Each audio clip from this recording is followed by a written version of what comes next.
on it. Debuted platform for cat, clear cat. स्वागत है आप सबका इस यूट्यूब चैनल पर जो डेवोटेड है कैट के लिए, एक्सक्लूसिवली कैट के लिए। अभी मैं कुछ वैसे ही जो स्टार्टर सीरीज के क्वेश्चंस मैंने फ्रेम कर रखे हैं वही मैं देख रहा था, तो I went through a question that why should I go for MBA? Is it a better idea to go for MS or MTech? Since I'm an engineer.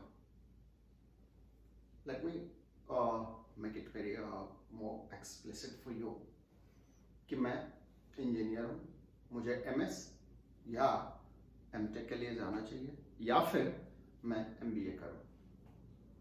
So this video is exclusively meant for MBA versus MS or MTech. So dear engineer, पहले मैं आपको conclude करके बता दूं, if you are a pass out of a premier engineering college in whichever stream you have selected for your engineering domain, you should go for MTech or Masters, MS or MTech. If you are a proud product of any mediocre or just degree-based colleges, our country is full of that. You should not think of pursuing masters in technology or master in science. Let people debate on my statement. I don't mind that. Reason being, we have a tendency to debate. We have a tendency of denial.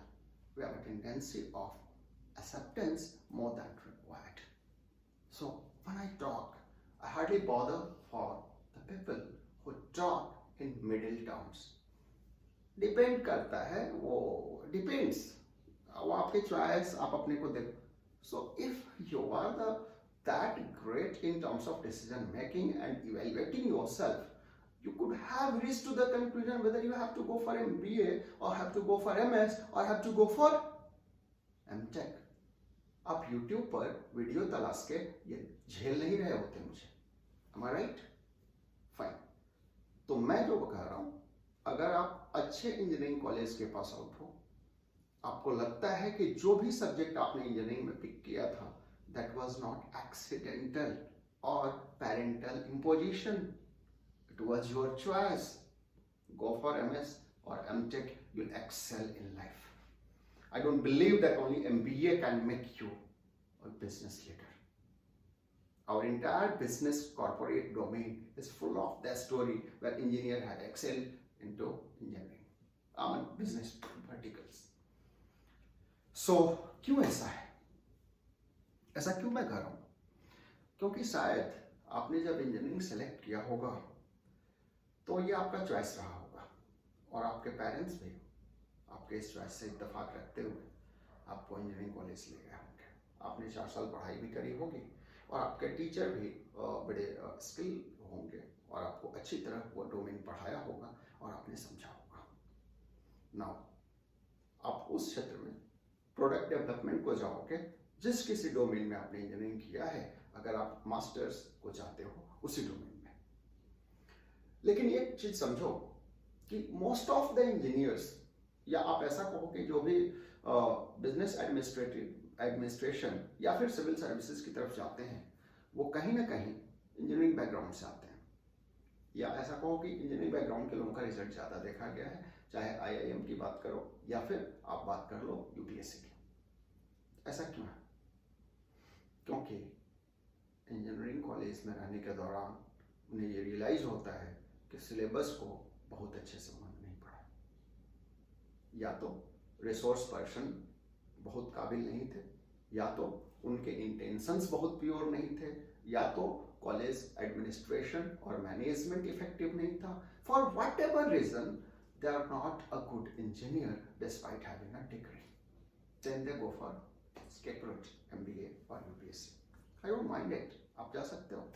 Does not mean अगर आपने 4 साल पहले कुछ किया और 4 साल बाद आपने रियलाइज किया कि दिस वाज नॉट मी, तो फिर आप चेंज हो सकते हो ना, आप कभी चेंज हो सकते हो, दिक्कत नहीं है उसमें, बहुत ज़्यादा इसमें सोचना नहीं है। मुझे नाम तो नहीं लूँगा, लेकिन मेरे कैरियर के दौरान एक काफ़ी सीनियर आईपीएस ऑफिसर हैं, उनका बेटा पुणे के एक इंजीनियरिंग कॉलेज में इंजीनियरिंग कर रहा था, 1 साल में फेल हुआ। और मेरे पास चूँकि उसकी सिस्टर पढ़ रही थी, जिन्होंने बाद में कुछ कोड को भी क्रैक किया था और बाद में वेलिंगर्स वगैरह से भी शायद एमबीए पूरा करके अभी फॉरेन में कहीं पर पोस्टेड है। सो चूँकि दीदी का काफ़ी अच्छा हुआ था, तो साहब ने बेटे को भी भेजा था मेरे पास और बड़े कॉन्फिडेंस से भेजा था। उस दौरान एक फेथ जनरेट हो पाया था शायद मेरे स्किल को लेकर के उनको। तो एक हमारी मैराथन मीटिंग हुई थी 4 घंटे की, और उस मैराथन मीटिंग के बाद हम ये कंक्लूड कर पाए थे कि अब इसको इंजीनियरिंग छुड़वा देना है। And you believe after quitting engineering that guy get admitted into BMS and he is doing pretty well in his career for it. So वो कोई मुद्दा नहीं है। ऐसे का एग्जांपल मेरे पर्सनल करियर में भी जब मैं टीचिंग करता था भरे पड़े हुए, जहां पर मैंने स्ट्रीम चेंज करा दिया और फिर लोगों ने अच्छा किया है। आपको मैं बता रहा हूं, आप MBA क्यों करो, MS क्यों करो या MTech क्यों करो। MBA MS MTech तो ऑलमोस्ट सिमिलर चीजें हैं, डिपेंडिंग अपॉन कौन सी यूनिवर्सिटी और क्या डिग्री मिलती है आपको। MBA क्यों करना चाहिए आपको, क्योंकि अगर आपने थोड़ा सा भी कमजोर हैं आप इंजीनियरिंग डोमेन पर, तो गो फॉर MBA। क्यों? रीजन, ऑलरेडी आपने technology up to an extent समझा है, आपने science up to an extent समझा है, और अगर आप में बिजनेस डोमेन भी डेवलप हो गया, so product development is the responsibility of engineering and product marketing is the responsibility of an MBA. You are a combination of both. Since you are a combination of both, a company which is making its people's plan, you fit into that. How you fit into that? If I'm a GM HRM in a company, which I am, so whenever I plan talent acquisition, if I'm going for a technical background student, I'll have to go for an engineer separately.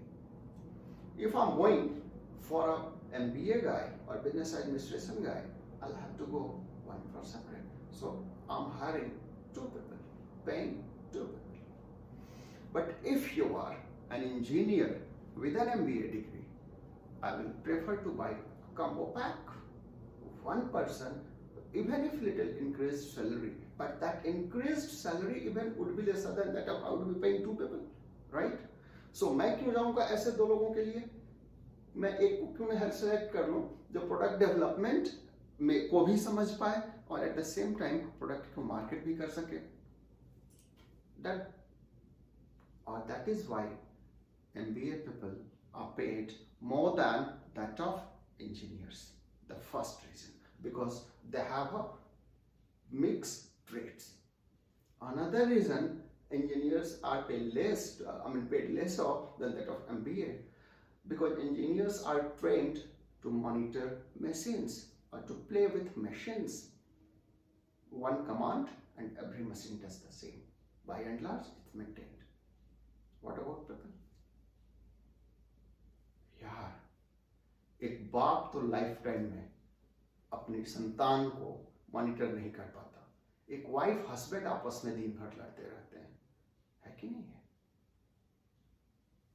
किसी भी रिश्ते में देखो झगड़े होते रहते हैं, क्यों? Because we human are not programmed. Whatever you suggest me, that may or may not be liked by me, and I'll start arguing. A machine will never.